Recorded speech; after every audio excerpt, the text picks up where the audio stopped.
तही जेका पटका पाता आहिनि इहे असां ॾेखार ख़ातिर कोन पाता आहिनि कारकुननि जेके असां में महदूद रखियूं असां सभु दोस्त गॾिजी सजी ऐं प्रेस सेक्रेटरी खां वठी चेयरमैन ताईं GMS काउंसिल सभिनी मेंबरनि ताईं सभु दोस्त गॾिजी सजी सिंध जी आज़ादी खे यकीनी बणाईंदासीं साईं GMS जे फ़िक्र जी रहबरी में तव्हां सभिनी दोस्तनि जी वॾी वॾी महिरबानी तही जेका पटका पाता आहिनि इहे असां ॾेखार ख़ातिर कोन पाता आहिनि कारकुननि जेके असां में महदूद रखियूं असां सभु दोस्त गॾिजी सजी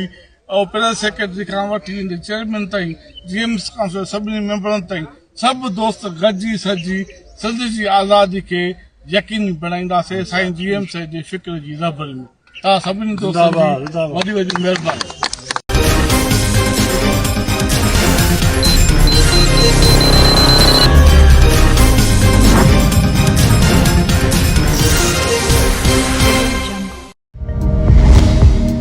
You watching Awaz Waqi.